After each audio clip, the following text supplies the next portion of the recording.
In 1979, George Lucas, best known as the creator of Star Wars, opened a new division of his studio called the Computer Division, intent on pioneering the use of digital technology in filmmaking, including computer-generated images. The division's members include several computer scientists, and later on a former Disney animator, and over the next few years, it would be responsible for several of the earliest computer-generated sequences to appear in film, as well as The Adventures of Andre and Wally B., one of the first fully 3D animated short films ever made. Eventually, Apple co-founder Steve Jobs showed interest in further funding this technology, and in 1986, he purchased the computer division and established it as its own studio. This studio was Pixar. I recently finished watching through all 27 animated feature films they've released in the decades since, and now I'm going to be reviewing and ranking every single one. Back in my Dreamworks video, I said something along the lines of not being sure I wanted to make similar videos for Disney and Pixar because I thought most of their output was a bit too middling for a video on them to be interesting. So, what changed? Well, for each of those two studios, both my reasoning for categorizing them that way and my reason for changing my mind was a little different. In Pixar's case, it was because I was mainly thinking of their later output. In the 2010s especially, Pixar largely became known as a sort of sequel factory. Most of these movies were moderately well received, but ultimately deemed pretty unnecessary and forgettable, and what original stuff they did make was mostly alright. Crowd-pleasing, that's for sure. But to me it felt like the only reason they really stood out was because the late 2010s were, in general, a fairly weak era for mainstream Western animation. I feel like this new Pixar era clouded my judgment about Pixar as a whole, and made me think that movies that were mostly decent and crowd-pleasing, but pretty safe and unremarkable, had always been their forte. I honestly forgot just how great Pixar used to be, and now I'm looking back at that section in my Dreamworks video and I'm wondering what the hell I was even talking about. Man, I've been running this channel less than a year, and I'm already looking back at things I said in my previous videos and cringing. I guess while we're on the subject of correcting mistakes I made in the intro of my Dreamworks video, while Dreamworks Animation started out as a subsidiary of Dreamworks, they have since become separate entities, and maybe I should have introduced the third founder, David Geffen, as a well-known music producer and not just as some guy. Okay, back on topic. If you watch my Dreamworks video, this one will be structured mostly the same way. I'll be talking about the movies in the order they were released, and ranking them all in a segment at the end. And I might not go out of my way to spoil every single one, but I'm just going to issue a blanket warning in that regard. Timestamps will be in the description. The one difference this time is that Pixar is commonly divided into a few distinct eras, so I do want to talk about those as I get to them, starting with...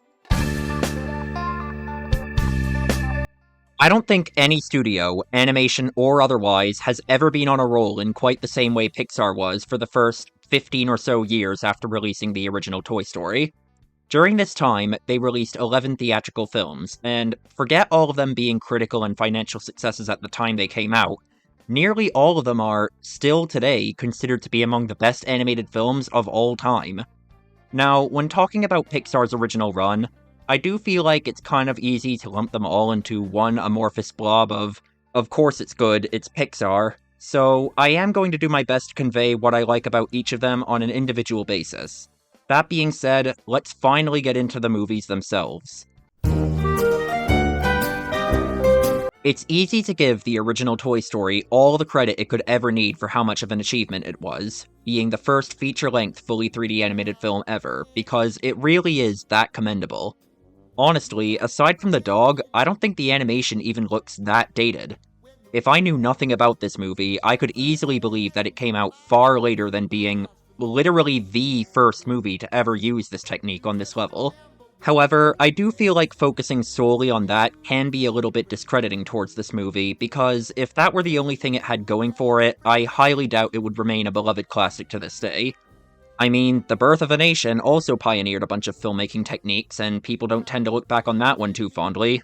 Or at least, one would hope they don't. Toy Story has a lot more going for it than that. Woody and Buzz are some of cinema's most iconic lead characters for good reason. Firstly, they make for a hilarious comedy duo, with Buzz's delusions and everyone else's favoritism towards him, and Woody's increasing jealousy and exasperation as a result of that. One thing I really appreciate about the humor in this first movie especially is how they weren't overly precious with the characters, and allowed them to be a bit jerkish and angry at times, because one of my favorite things about the writing, voice acting, and sometimes even the animation would be the various ways the characters mock, insult, and threaten one another. Toy? T-O-Y. Toy. Excuse me, I think the word you're searching for is Space Ranger. The word I'm searching for, I can't say, because there's preschool toys present. Later on, their dynamic also serves as a compelling story of self-reflection for one of the main characters and self-realization for the other, and the scene where Woody finally gets over himself and helps Buzz resolve his existential crisis is a great emotional climax. Another thing Pixar is, or at least was, really good at is concept and world building. In Toy Story, it goes beyond the toys come alive when humans aren't looking, funny shenanigans happen. They put a lot of thought into the toys having their own philosophy, lifestyle, and sense of purpose. And they also use the toys' perspective to craft a lot of really creative set pieces, including and especially the climax. Starting off with the heist-like scene where they break out of Sid's house and moving right along into the moving truck chase. What I'm basically trying to say is that Toy Story is one of the few movies, nay, one of the few pieces of art, to ever hold the honor of not only being the first of its kind, but remaining one of the very best. If there were any Pixar movie that could be referred to as an underrated gem, it would be A Bug's Life. I have absolutely no idea why this is rated so low compared to most of the other early entries in Pixar's catalog, because I think it's one of the very best ones. It takes the classic Aesop's fable about the ant and the grasshopper and expands it into an epic story of a workers' revolution. Hopper is probably the best villain in any Pixar movie, serving as a fantastic analog for the ruling class and their exploitation and brutalization of the working class. His monologue about how and why the cruelty is the entire point of what they do is genuinely chilling. I also love protagonist Flick's later rebuttal, where he calls out Hopper's bullshit and exposes that the Grasshopper's insisted superiority is all they really have against the ants, and it alone is enough to make him one of my favorite Pixar protagonists. I really like the side characters in this movie as well. Of all the many roles John Ratzenberger has played throughout Pixar's filmography, P.T. Flea is definitely my favorite. His loud voice suits an asshole ringmaster who can explode at any second so well. You always cast me as the broom, the pole, the stick, a splinter. You're a walking stick! It's funny! Now go! And continuing the trend of Pixar's early movies having really well done creative set pieces for the climax, the fake bird scene followed by the chase through the rain is also fantastic. Honestly, there's very little I dislike about the movie. Some people have their gripes with the second act fallout, and yeah, it's a cliche, but I think it fits in with the themes of the movie. How the ants lose faith in the plan when they find out it came from one of their lowly fellow workers and not a group of great warrior bugs. In general, I just think this movie needs a bit more respect. It's not that one early Pixar movie that's alright but considerably weaker than the rest, it's just as good as, if not better than most of the others. When I was younger, this was pretty indisputably my favorite Pixar movie. Nowadays, I don't think I like it quite as much as the first one, but it's still pretty great. I do have to say, it's not only impressive how Pixar pioneered 3D animation, it's also impressive how fast they improved. We're already reaching the territory where it doesn't really look dated at all. That montage of Woody getting fixed up almost makes the success of those ASMR and oddly satisfying videos make sense to me.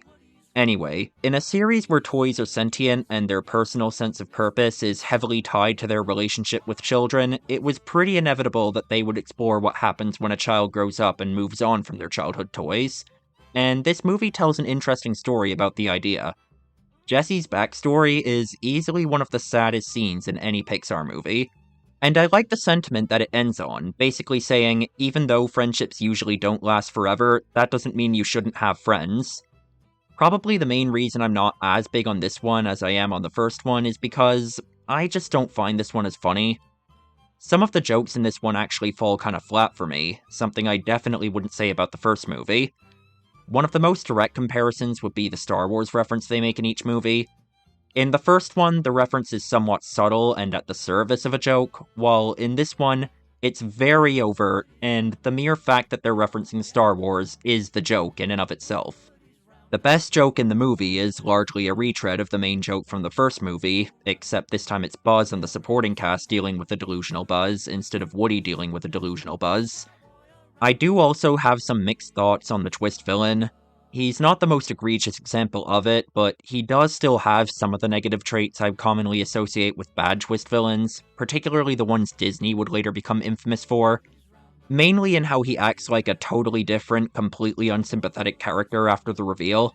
So I probably wouldn't put this one in the very top tier of Pixar movies today, but I'd still watch it anytime I watch the first movie. I don't know if any Pixar movie gets good quite as fast as Monsters, Inc. does for me. Right from the first few seconds, with those creative opening credits accompanied by that amazing score, followed immediately by that parody horror movie setup that quickly devolves into slapstick, I'm loving it. That being said, it is probably the one where I have the hardest time articulating what I like about it. I actually had a previous version of this segment that I wound up mostly scrapping because I found that the majority of it was me just describing the plot beat by beat. So, if it was obvious to you that this bit was recorded at a completely different time from the rest of the video, that's why. The reason I find it difficult is because there just aren't really any grand, sweeping statements I can make about it. Rather, I just love all of the individual elements on their own merits, and I think they go together well. Like I said, the score is absolutely incredible, probably the best in any Pixar movie. I think Sully's relationship with Boo is really cute and endearing. And this is also probably the one that I find the funniest, from the many iconic line deliveries, to the facial expressions, to the general premise. It's simple, but the imagery of all these big, tough monsters being mortified at the mere sight of a 2-year-old, it's just funny. 1, 2...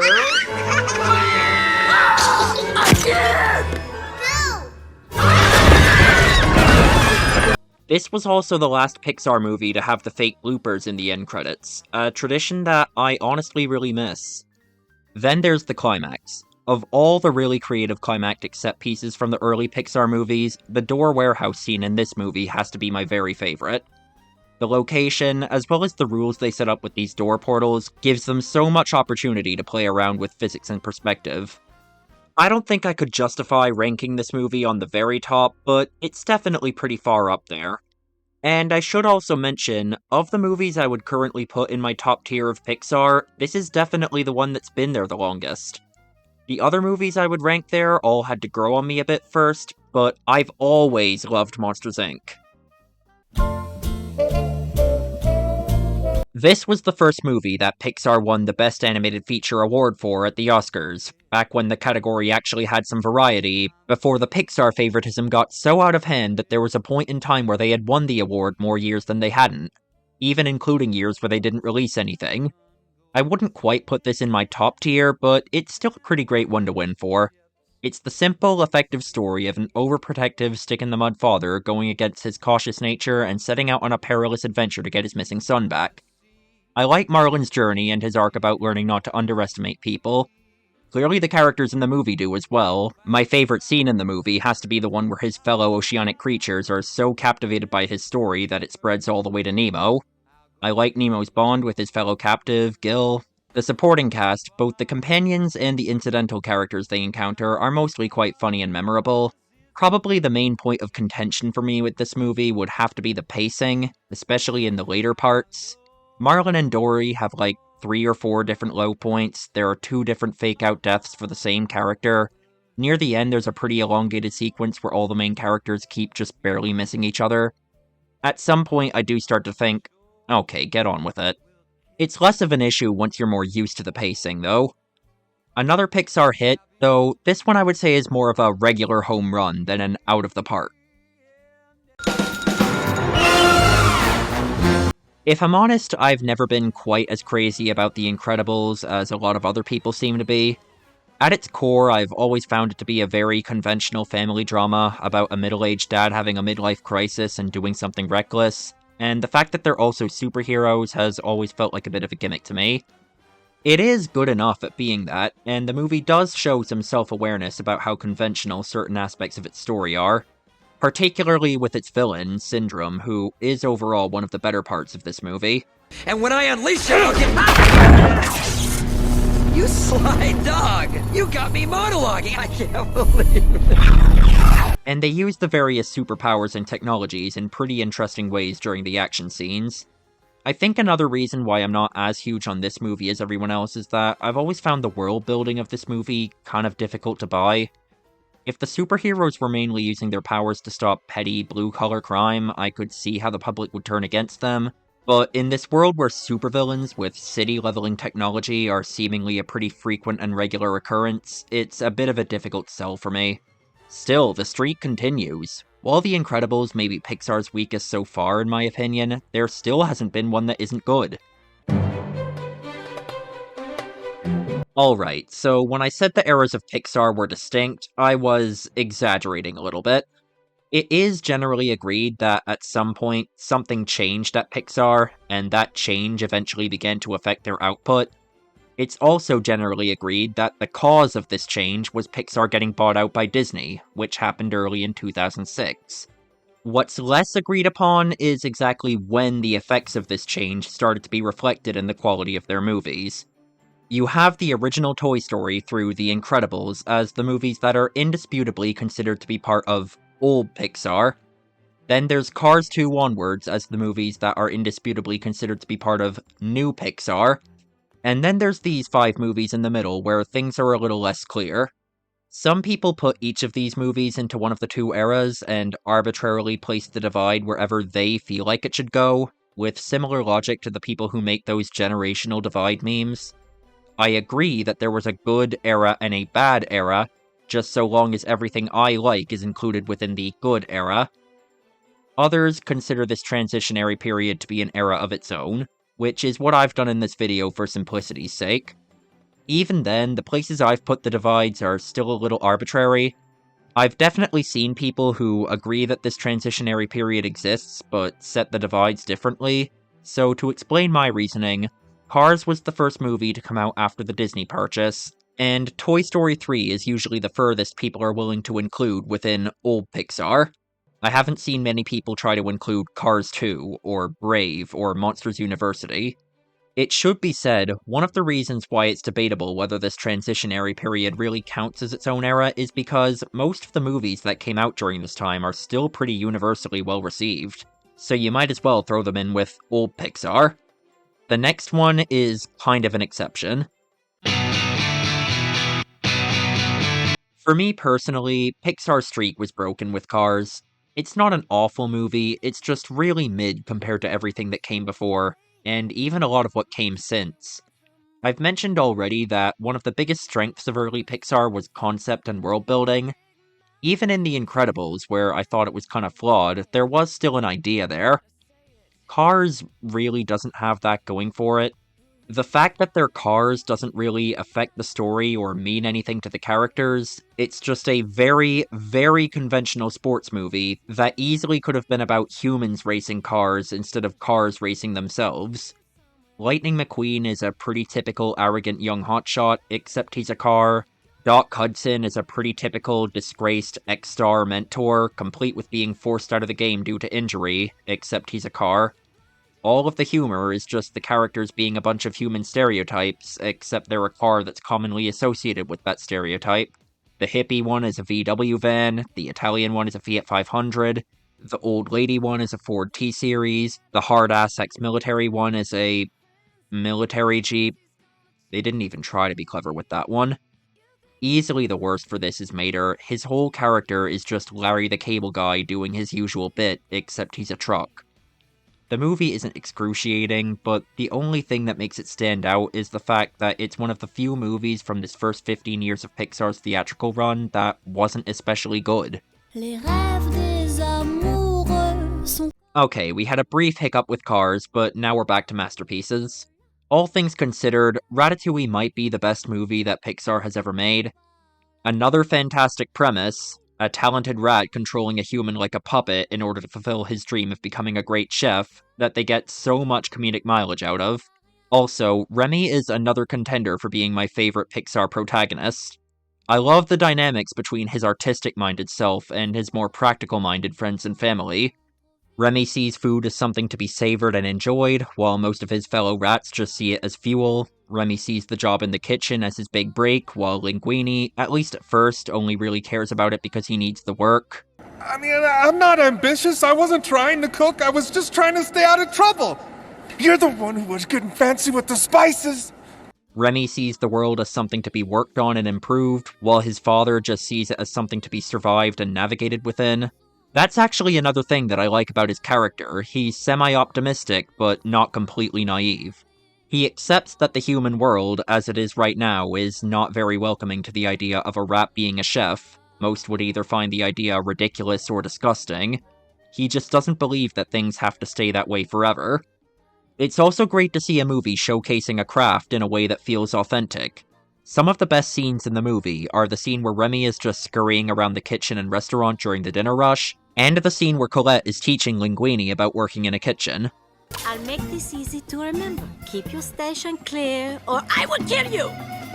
Now, I've never worked in a kitchen, so I can't attest to its accuracy, but the movie really sells it either way. Also, Skinner is, without a doubt, the funniest Pixar villain. His whole subplot where he keeps getting brief glimpses of Remy everywhere and thinks he might actually be going insane, culminating in him being forced to watch as that same rat takes down his entire scheme, is just great. The scenes with the other villain, Antonigo, are really good too, providing commentary about the role of critics and how elitism can suck the joy out of art. If you've ever seen that other movie, The Menu, it basically does in a few scenes what that movie does in its entire runtime. While I'm not sure I could confidently say this is my favorite Pixar movie, considering this one is relatively new to me still, while many of the other contenders are ones I grew up with, it has a very good chance of taking that spot as I become more familiar with it. WALL-E was actually kind of daring in a way. The first act of this movie almost feels like an experimental short film uploaded to YouTube, with the budget of a mainstream theatrical film. Much of it consists of a solitary robot wandering around a desolate, dead world collecting garbage. I love the environmental storytelling going on in these scenes. There's so much that can be learned about the history of this world from looking at the details, both subtle and overt. I only just noticed when I rewatched it for this marathon that the wide open area near the trailer where WALL-E lives is actually a dried up ocean or lake or something. This time is also spent learning about our protagonist. WALL-E is a very compelling robot character. He spent so long rifling through human junk and watching Hello Dolly over and over that he eventually began mimicking the behavior he saw, developing human traits such as curiosity, empathy, and desire. And when he meets someone like himself for the first time in centuries, he wants to share these feelings with her. Eve, meanwhile, tends to act a bit more, for lack of a better word, robotically before she begins spending time with WALL-E. She has her moments of showing some human traits, but she prioritizes her above all else. And this is all conveyed with almost no dialogue. Not counting the lyrics of the Hello Dolly songs, there are maybe around 30 seconds worth of spoken words in the entire first 40 minutes of the movie. And while I think this first act is my favorite one, I really love the rest of the movie as well. After we've learned about WALL-E, I enjoy watching him bring humanity to Eve, as well as to the various other robot characters he meets, and even to the humans themselves. Over the centuries, their lives have become heavily mechanized as well, and I like watching them rediscover themselves. The character design for the robots is just fantastic as well. Some of them you can almost tell what they would look like if they were human. That one typing robot would be somewhere between Antonigo from Ratatouille and the dad from Coraline. I'm running out of different ways to conclude these segments, honestly. WALL-E is yet another Pixar masterpiece. Up was the first Pixar movie, and one of only 3 animated movies ever to be nominated for Best Picture at the Oscars. On some level, I can understand how some people could believe this movie is overrated based on how much praise the opening montage gets compared to the rest of the movie. It is definitely the best scene. On the other hand, I feel it's a bit dismissive to act like that's the only thing this movie has going for it. I think the rest of the movie does a good job tying into the same themes, especially further in the runtime. I especially like the moment when Carl finally reaches the edge of the falls, where he'd always dreamed of going, and it's unfulfilling. He's there now what? He finds that his goal really wasn't, in and of itself, what made his life worth living. Russell, too. While he starts off as a fairly typical child tag-along, he actually becomes a fairly compelling deuteragonist as the movie goes on. He's a good foil to Carl, who is so fixated on his end goal that it's become the only thing that matters to him, while Russell is willing to completely abandon his goal in order to help someone he cares about. And you know what? Even if the rest of the runtime was just a conventional family adventure movie with nothing more to it, it's quite good at being one of those. The two main human characters and the two main animal characters have a funny dynamic, and there are some good setups and payoffs, both comedic and otherwise. While I'm not sure about its high status of being one of only 3 animated movies ever nominated for Best Picture, when I definitely don't think it's the best Pixar movie, I don't think it's even the best animated movie from that year, but it's still easily on the upper end of their catalog for me. If someone were to ask me where I personally would have put the divide between old Pixar and new Pixar, I would have put it between Up and Toy Story 3. Obviously, there's a factor of personal bias in that decision because I do quite like Up, so of course I would want to include it within what's considered to be the good era of Pixar. But even thinking about it more robotically, Toy Story 3 is where I feel the flavor of new Pixar started to become more noticeable. This was the one that more or less kicked off the sequel trend in the 2010s, and was also the first that wasn't directed by one of the 3 OG Pixar directors or Brad Bird. That being said, I do think that Toy Story 3 is alright, but I've just never felt all that inclined to revisit it compared to the first 2 movies. This is another one where a lot of the praise the movie gets seems to go to one particular scene, in this case the ending, where the now grown-up Andy moves on from his childhood toys.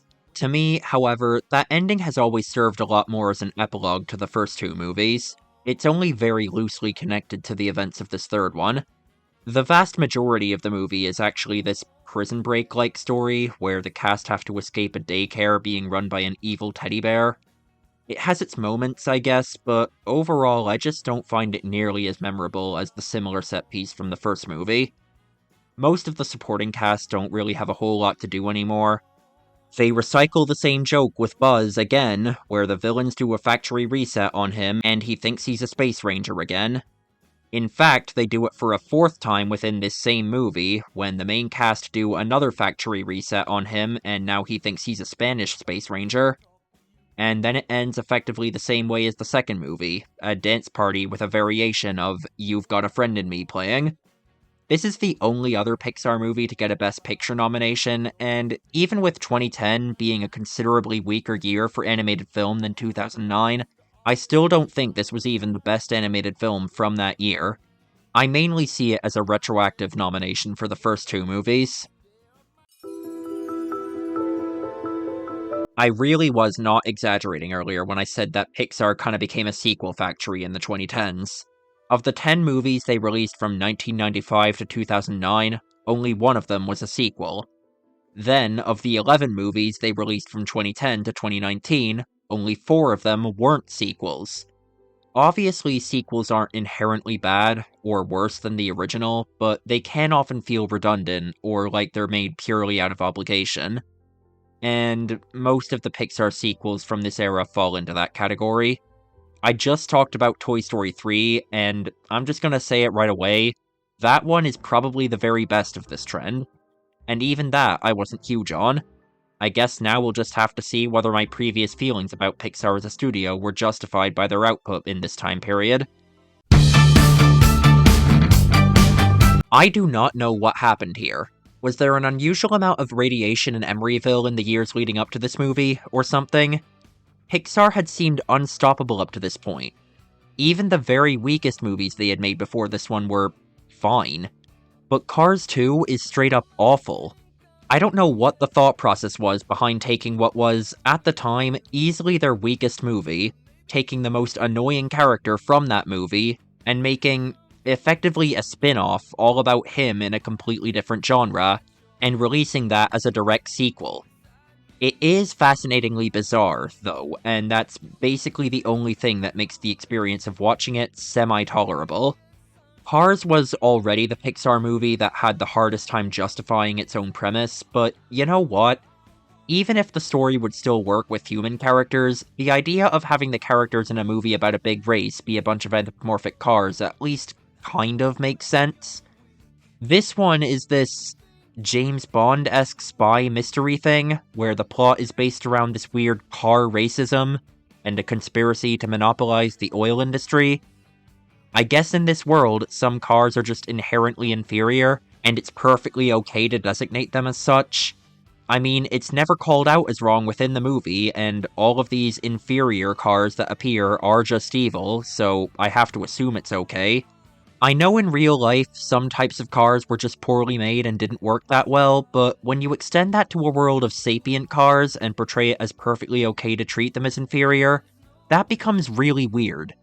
This movie has a body count as well, and a high one at that. There are several scenes in this movie that would be really violent if the characters weren't cars. Mater's role in the story is, once again, just Larry the Cable Guy doing his bit, where he acts like a Southern American stereotype. He gets wrapped up in the aforementioned conspiracy because, for some reason, these two spies think he's also a spy, even though he keeps telling them that he isn't. Friendships can be dangerous in our line of work, Mater. But my line of work is towing and salvaging. Right, and Mischief Wells is designing iPhone apps. No, I meant for real. No, it's okay. Say no more. But it all works out anyway because he figures out who's behind the conspiracy by guessing, essentially. Yeah, that's a real fun way to resolve a mystery story. So, the movie is in a genre that makes no sense for the franchise conceptually, and it's not even competent at being that genre. So, why does this movie even exist? How did the same studio that just came off of winning Best Animated Feature 4 years in a row follow that up with this? I just hope this isn't a sign of things to come. Brave is another one that I think is just alright. I might have a slight nostalgia bias because I did watch this one a number of times as a kid. Actually, in release order, this is probably the last Pixar movie that I could say I grew up with. But I think it's a simple, fairly well-executed anti-princess movie. That one scene where she shoots for her own hand is really good. The rest of it is just serviceable. It's moderately funny, and I do kinda like the music. If I were to have any real criticisms with the movie, it would have to be that they kind of used the Scottish accent as a crutch in order to be funny. A fair amount of the humor is just the characters saying lines that are pretty normal, but they're presented like they're a joke because of the accent. A princess does not place her weapons on the table. Mom, it's just my bow. That's pretty much it, really. You should probably be prepared for me to say variations of that phrase a lot starting around now. There are a lot of movies in the new Pixar era that I just don't have that much to say about. If there's one type of movie that has a worse track record than sequels, it's prequels. And if I ever needed to provide a textbook example of prequelitis, Monsters University is the movie I would use. Every single facet of the status quo at the start of the original movie has to be explained, because it was really important to know how Mike came up with that scurry feet exercise for Sully, or how they formed their rivalry with Randall.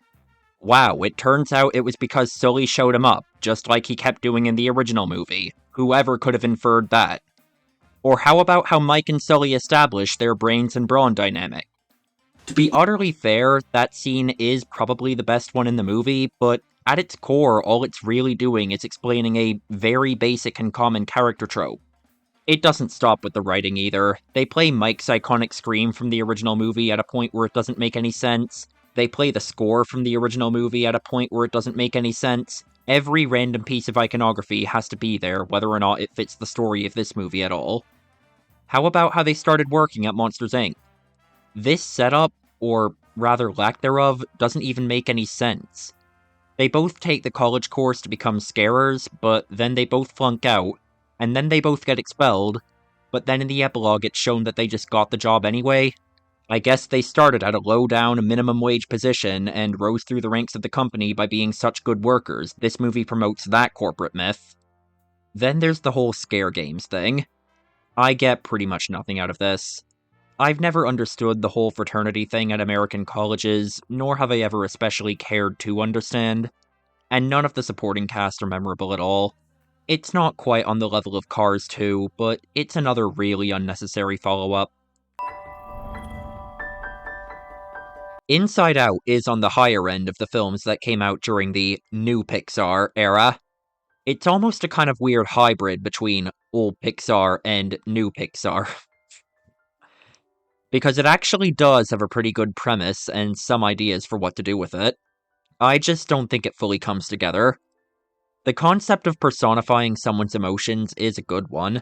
The best part of the movie is hearing the various emotions input as they influence the human character's decisions, and it's something I wish they spent a bit more of the runtime doing. Are you sure we want to do this? In we go! Okay, going in, yes! And it is able to somewhat competently convey its message that emotions shouldn't be suppressed just because they aren't good.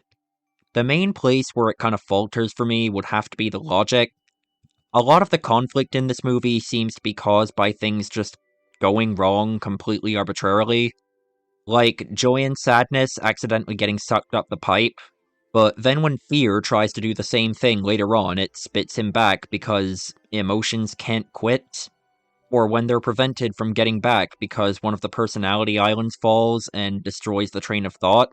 So what, now Riley can't think anymore? I promise I'm not talking about this just to be a cynical CinemaSins nitpicker. Even Pixar's best movies have plenty of minor logistical things you could pick out. It just bothers me a lot here because it really goes out of line with what the movie is supposed to be saying metaphorically. It probably would have made a lot more sense if the things keeping sadness away were intentional acts of sabotage, whether they be caused by joy or some other force. It does sort of happen like that once during the inciting incident, but even there it was only partially caused by Joy's decision-making. For the most part, the way it's presented, I guess Riley's whole emotional episode was caused by random malfunctions in her brain. What doesn't help is that the movie is also very hit or miss as a comedy. Some of the humor really works and is actually quite funny. At other times, the characters can just come across as kind of grating. I definitely understand why a lot of people really like this one, especially with the ending, but for me, it's pretty middling on the overall ranking. I have very little to say about The Good Dinosaur. Have you ever seen one of those family-friendly Western movies about some kid on the frontier who befriends a dog and goes on some sort of adventure with them? This movie is literally just one of those, except the humans are replaced with dinosaurs and the dogs are replaced with humans. Pixar's concepts generally haven't been as strong after their original run, but this is probably one of the very weakest. The characters in Cars 2 have more reason to be cars than the characters in this have to be dinosaurs. Like, at one point the main character meets these other dinosaurs who are obviously meant to be cowboys. They even run in this galloping motion like they're the knights in Monty Python. It looks really stupid. And I was expecting them to have some sort of fictionalized prehistoric analog for cows, but no, they're literally just cows. I don't really know what the thought process was behind the character design either. They're probably some of the cartooniest designs Pixar has ever done, but they're placed on some of the most photorealistic backgrounds they've ever done. It's pretty jarring. Also, whenever they show the parents from the neck up, they look like sock puppets and it's really distracting. And yeah, that's pretty much all there is to this one. I can really only recommend this to families with toddlers who will watch anything with dinosaurs in it. Unforgettable. The title pretty much says it all with Finding Dory. It really is the exact same movie again, except it's Marlin and Nemo looking for Dory instead of Marlin and Dory looking for Nemo. Marlin has the same arc about learning not to underestimate others, his companion plays the same role of encouraging him to take risks, it has the same plot structure as the original, with the two searchers going through a bunch of locations and meeting a bunch of incidental comic relief characters, while the one they're looking for meets a band of fellow captives and forms a bond with them. They even repeat that elongated build-up to the climax where the characters all keep just barely missing each other. It's not exactly uncommon for a sequel to tread a lot of familiar ground with its predecessor, but it feels especially redundant in this case because in the original movie, Dory was already supposed to be kind of a parallel to Nemo, and the movie is not exactly subtle about this. No, Dad! Just because you're scared of the ocean... Clearly you're not ready and you're not coming back until you are. You think you can do these things, but you just can't, Nemo! You can't speak whale! Yes, I can! No, you can't! You think you could do these things, but you can't, Nemo! Also, I think the post-credits scene kinda does the supporting cast from the first movie dirty, but one thing I noticed is that, because those characters only appear in this scene, their names appear in the end credits before they ever actually appear in the movie. I don't know, I just thought that was kind of interesting. Can you tell I'm running out of ways to end these segments? Anyway, next movie.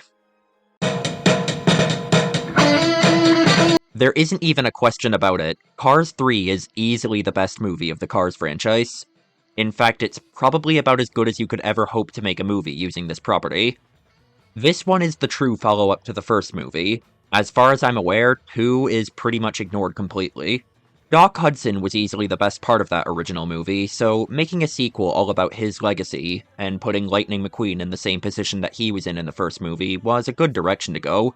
That opening montage of Lightning slowly starting to get left behind as his career goes on and he gets older was surprisingly pretty emotionally effective. Keep in mind though, it still isn't a great movie, largely because it is still a Cars movie. All of the dialogue about Lightning being old now is a little awkward since he still looks pretty much identical to how he did in the previous movies, because obviously cars don't age like humans. Also, most of the humor does still boil down to everyone is a human stereotype except they're a car. At least it is somewhat toned down in this movie. Mater's barely even in it. While it doesn't quite reach the higher tiers of Pixar in my opinion, it does hold the honor of being the only Pixar sequel that I think is an improvement over its predecessors. Remember me. Another one that I'm not as crazy about as most other people seem to be. Like The Incredibles, it's a fairly conventional family drama, except this time the gimmick is that some of them are dead. And I'm not really sure what it is about it that makes it so special to a lot of people. The boy's family hates music because, like, 55,000 years ago, his great-great-grandfather walked out on the family to pursue a career in music, but then it turns out that the great-great-grandfather was actually set up and betrayed, and didn't do anything wrong, and the whole conflict was over nothing. Like, there wasn't even really a familial wound to heal, it was just a misunderstanding, and once the misunderstanding was explained, everything was fine. Additionally, I think the first act in particular is kinda bad. Miguel's family's anti-music sentiment is so over the top that it makes the ending, which is otherwise probably the best scene in the movie, a lot harder to buy. His grandmother was flying into a fit of rage every time there was even the faintest inkling of a possibility that he was being exposed to music before this point, but now she's just letting this play out. The movie does get a lot better once he gets to the land of the dead. I find that Miguel has far better chemistry with his dead family members than his living ones, and also, the dog is really cute. Still, this might sound crazy to a lot of people, but I think I like Cars 3 better. Incredibles 2 is another pretty redundant feeling Pixar sequel where people are either going to like it for being more of the same, or dislike it for being more of the same. It doesn't bother me quite as much here because I do think the concept of a family of superheroes does lend itself a bit better to a series of thematically similar semi-episodic entries, compared to the far more singular and self-contained stories of some of the other Pixar movies that got follow-ups, like Monsters Inc. and Finding Nemo. A lot of what was good about the first movie does carry over, mainly the action scenes and the creative ways they use the characters' superpowers. Probably the biggest downgrade would be the villain. It honestly has very little to do with her character, and far more to do with how they're presented. Not only is it extremely telegraphed that there's gonna be a twist, because there always is with any kind of masked or anonymous villain, but it's also one of those irritating cases of the main characters thinking they have the upper hand when they blatantly don't. Like, they know that the villain has the power to hypnotize people, that is quite literally their entire gimmick, yet they don't even consider the possibility that the person they caught was actually a hypnotized body double until far too late. The only question it leaves me with is whether I'd like this movie more or less if I cared more for the original Incredibles. I already wasn't as big on Toy Story 3 as I was on the first two, but at the very least, the existence of a Toy Story 3 still felt somewhat justified, if for no other reason than to serve as a sort of diegetic epilogue for the first two movies. 4 definitely feels pretty tacked on. I just don't really find that it brings out anything new in this franchise. They already explored the concept of a new toy that needs to be shown the ropes, complete with an identity crisis. They've already explored the concept of what happens to a toy when a kid starts to move on from them. And they've already explored the idea of the toys existing in a space where they're played with by a bunch of different kids instead of one particular kid. Even the villain, who was probably the most interesting part of this movie, largely feels like a somewhat more sympathetic take on the villain from the second movie. The supporting cast have even less to do in this movie than they did in the third. Mr. Potato Head is in it so little that they were able to assemble all of his lines in this movie from archive recordings of his late voice actor. That wouldn't be too big a deal if they were just kept to the sidelines, but the problem is that this also applies to Buzz. Of course they feel like Buzz needs to be in it a bunch for it to feel like a Toy Story movie, but he probably has as little to do in this movie as Mr. Potato Head. I find him to be quite out of character in this one as well. He kinda just acts like a bumbling buffoon the entire time, which is never really what his character was in the previous movies. I guess at the very least they finally found a different joke to do with him. This time his bit is that he keeps doing whatever random thing his voice box says. It's not funny, really, but it's different. I feel like each movie in this series keeps trying to outdo the previous in terms of how conclusive it is. The second movie acknowledges that one day their kid will grow up. In the third one, it actually happens. In the fourth one, Woody leaves the original cast and decides to stop being a kid's toy altogether. And apparently there's gonna be a fifth one at some point, so I guess they're gonna have to try and outdo themselves again. Onward is the Pixar equivalent of Croods. This is easily the most mid-movie they have ever made. As such, it's also probably the one that I have the least to say about. It's just a road trip movie, with a simple message.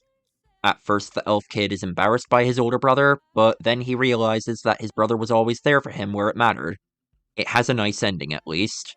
This is another one where I didn't really feel that the fantasy setting added all that much to the movie. Pretty much, there's a few jokes, it lets them fight a big monster in the climax, and that's about it.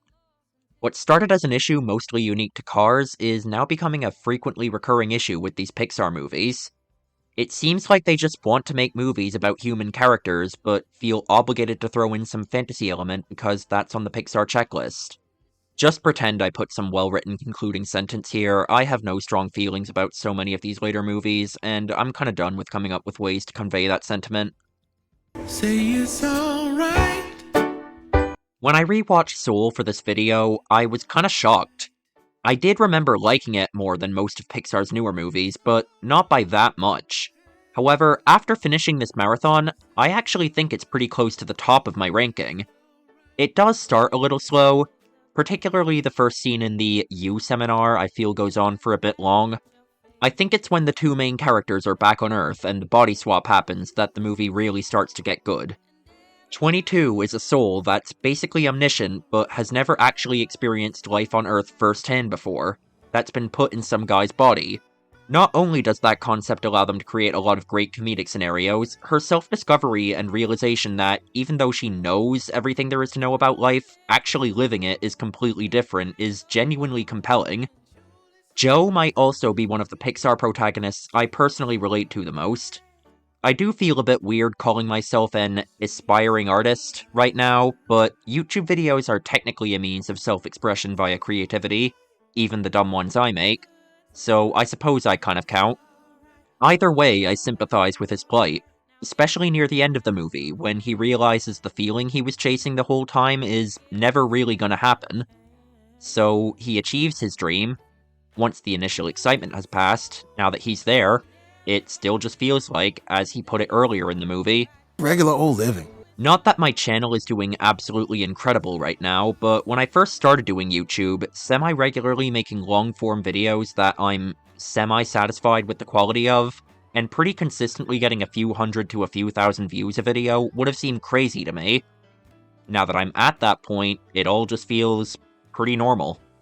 And even though I would obviously like to keep doing this and hopefully gain more success with it, I know that every new height it reaches will eventually just feel like regular old living.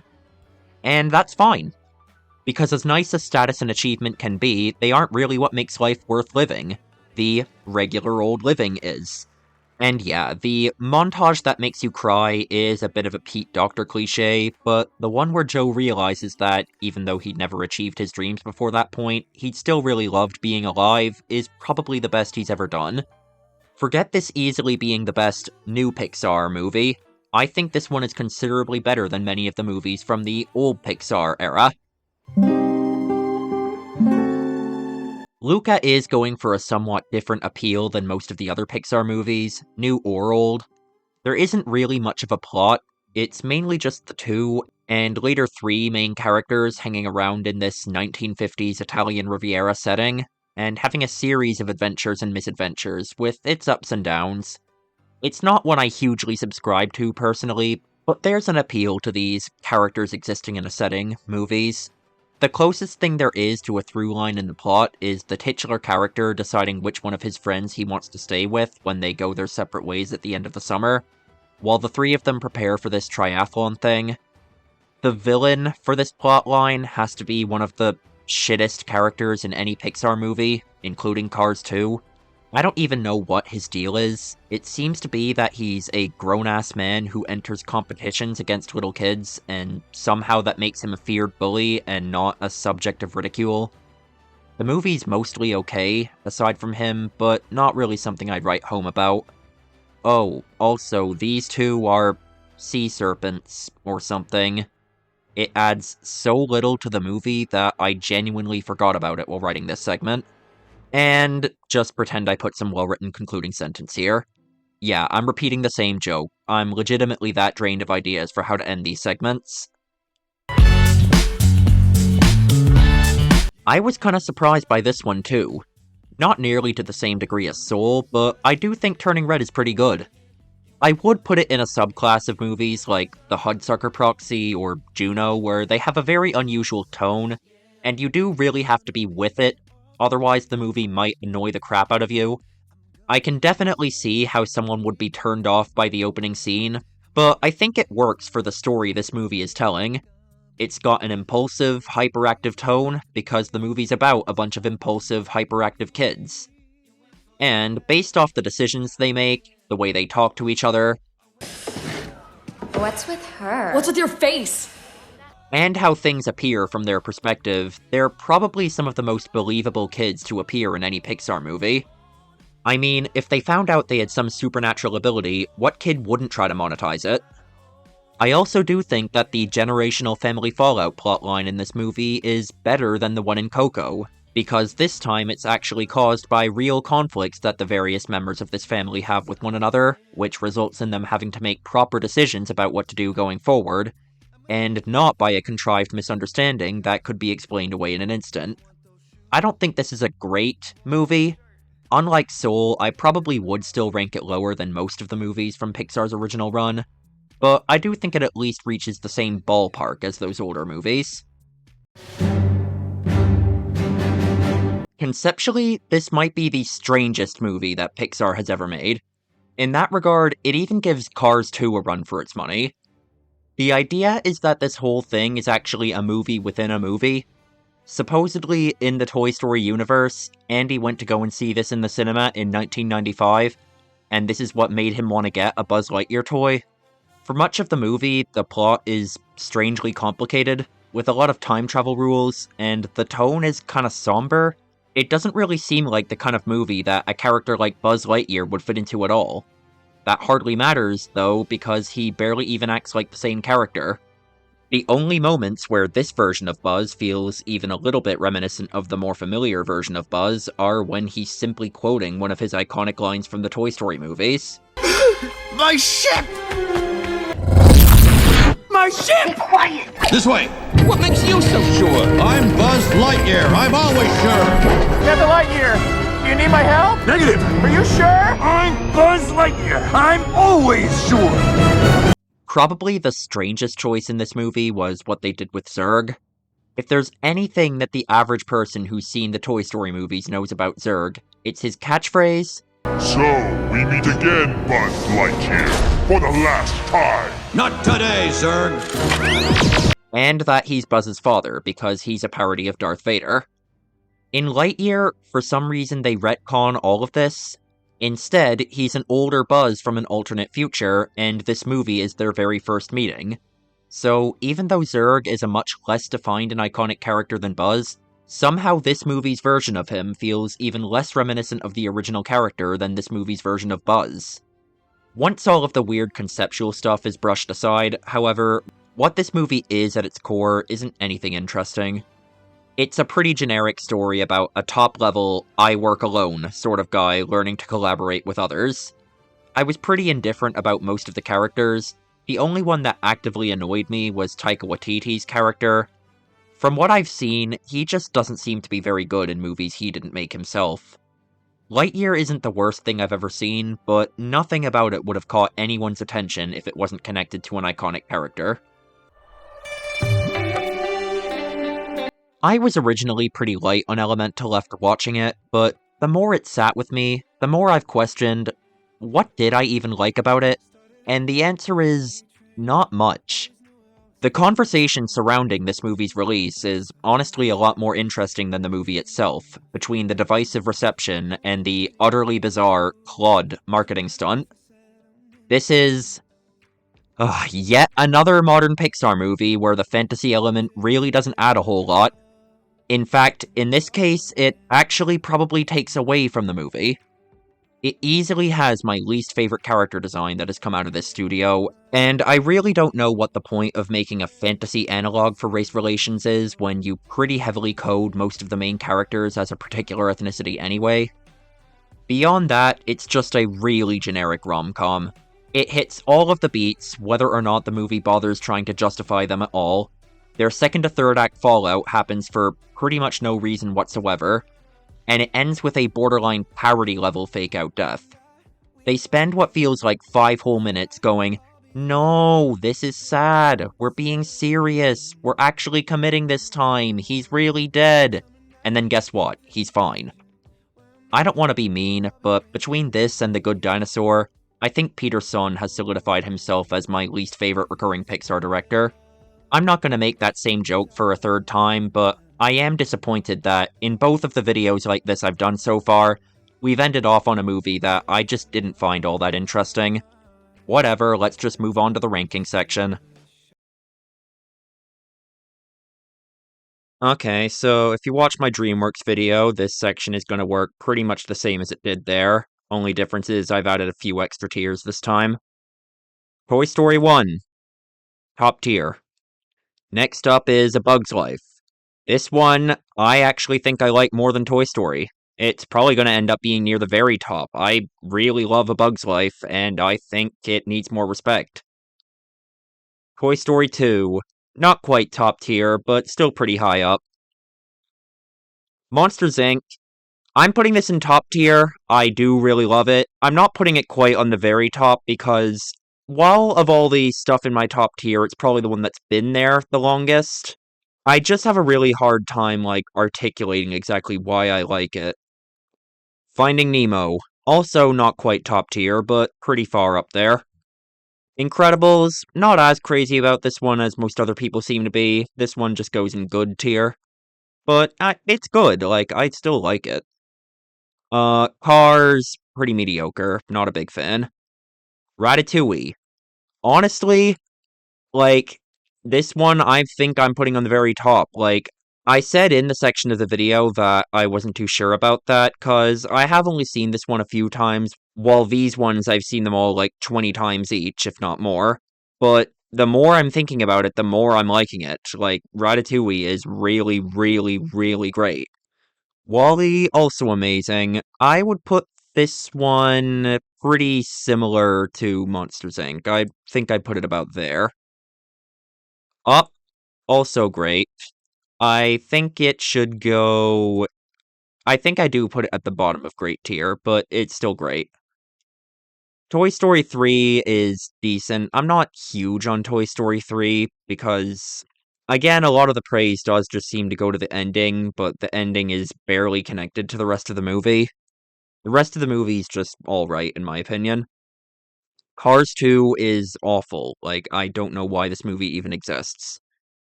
Brave is also decent. I would put it, I'd probably put it about Like, it's very similar in rank to Toy Story 3. Monsters University is bad. Like, I don't like Monsters University at all. Inside Out, also decent. I think I probably like these two more than Inside Out. The concept in Inside Out, I do think, like, it's a good one, but the way it's presented in the movie is a little flawed, in my opinion, and a lot of the humor is just kind of annoying at times. Like, there's some humor that works, but a lot of it just doesn't as well. The Good Dinosaur is bad. Like, I think I like it a bit more than Monsters University, just cause, like, this one is its own thing, while Monsters University is a completely pointless prequel. But it's still not great. Finding Dory, subpar. Like, it's not the worst at being the first movie again, but it is just the first movie again. Cars 3, I would also rank pretty similar to Toy Story 3. I'd probably put it about there. Coco, honestly, like, I stand by what I said in the section of the review. Like, I actually think I like Cars 3 better than Coco. I think I even like Brave better than Coco. It's not, like, a bad movie, it's just, I don't really know why people go so crazy about it. Incredibles 2, putting a lot of stuff in decent tier, like, that's kinda just summarizes my thoughts about 2010's Pixar, I guess. Probably at the bottom of decent tier, like, it's only just above mediocre in my opinion. Toy Story 4, I would say, is mediocre. Like, this franchise, it's not a terrible movie, it's just, this franchise has gone on too long, it should really have ended with Toy Story 3, maybe even Toy Story 2. Onward is the most, like, mid movie of all Pixar's catalog. Like, there's just not really a whole lot to say about it. Like, if you've seen a road trip movie, you've seen Onward. Soul, first one in a long time to go in amazing tier. Like, I love Soul. It is probably at the bottom of amazing tier, just because that first act does go on for a bit long, but I really love those latter two acts so much. Luca, just decent again. Probably a bit above Incredibles 2, but it's very similar in ranking to Incredibles 2. This one's only a shred above mediocre for me. Turning Red, I actually think is good. I don't know whether to put it above or below The Incredibles, because they're another pair that I think are very similar in my ranking. I'll put it a bit below for now, just because I'm more familiar with The Incredibles. Lightyear is also bad. Like, I would probably put it in the middle of the bad tier, just because, like, it has nothing going for it, aside from it being connected to Buzz Lightyear, and Buzz Lightyear barely even acts like Buzz Lightyear in it, so I don't really know what the point is. Elemental, I also think is bad. Like, I just didn't connect with this one at all. What, does it go above or below Lightyear? I am pretty sure I like the Good Dinosaur a bit more than Elemental.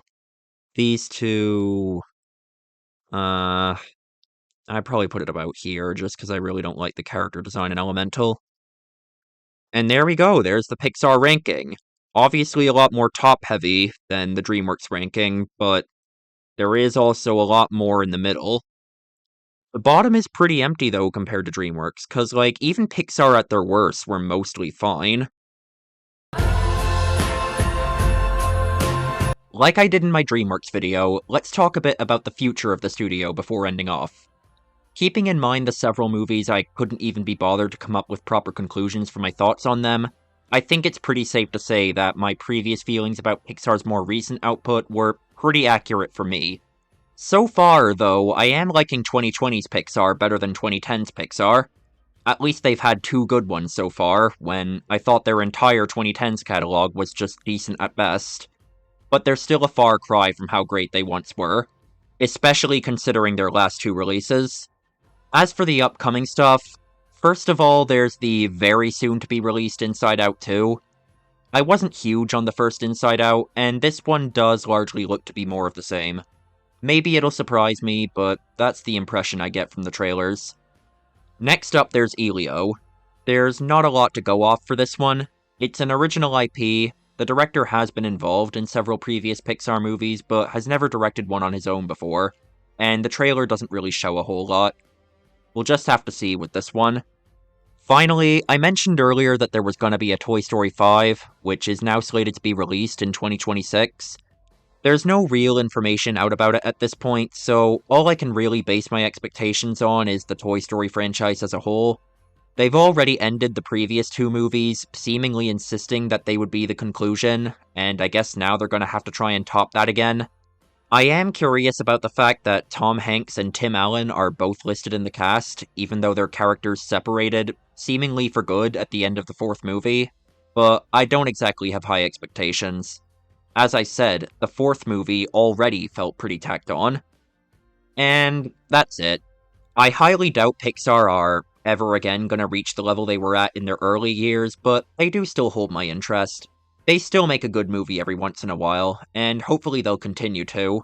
While we're talking about Pixar, I would like to take this opportunity to recommend a great documentary called The Pixar Story.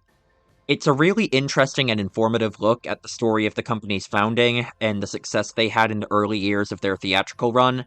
In fact, the intro of this video was essentially a summary of events for the first half hour or so of that documentary. If you want to slot it into a Pixar marathon, it came out in between Cars and Ratatouille. As for my future plans for this reviewing and ranking series, I am still planning on doing one for every nominee for Best Animated Feature, though now I've decided I want to do all of the major animation studios first. The next one will be the Disney animated canon, and at some point I'll also be doing Ghibli, Sony, Nickelodeon, Blue Sky, maybe Aardman and Laika, and the Best Animated Feature nominees video will serve as a sort of finale. While it will be a little bit before the Disney video, there shouldn't be nearly as large a gap as the one between my Dreamworks video and this video. I've already watched all of the Disney movies in preparation for it, I just have to make the video itself. And if you stuck around all the way to the end of this video, hopefully you'll tune in for that one as well. Be sure to leave a like and subscribe, and give your thoughts in the comments below. Thanks for watching, goodbye.